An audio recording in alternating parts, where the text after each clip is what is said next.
In a vibrant coral reef, nestled amongst the kaleidoscope of colors, dwelled a lionfish, adorned with its striking mane. Known for its beauty, it was feared as a predator, a disruption in the harmony of the reef.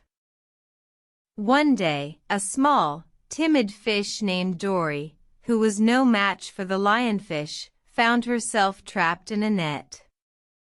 Desperate for help, she called out to the lionfish. The lionfish, seeing the frightened Dory, felt a pang of empathy. He remembered the days he too was small and vulnerable, and promised to help. With a swift, powerful tail whip, he freed Dory from the net.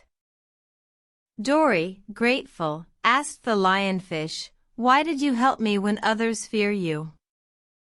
The lionfish replied, "I am feared because I am different, but I have learned that being different does not mean being unkind.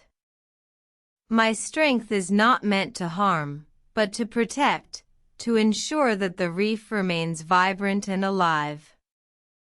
From that day forward, the lionfish was no longer a symbol of fear, but of protection and wisdom. His story served as a reminder to all in the reef, and to those who watched from afar, that being different is not a curse, but an opportunity to make a difference. And so, the lionfish continued to patrol the reef, his mane shimmering under the sun, a beacon of hope in the vast ocean, teaching all who dared to listen the lesson of empathy and understanding.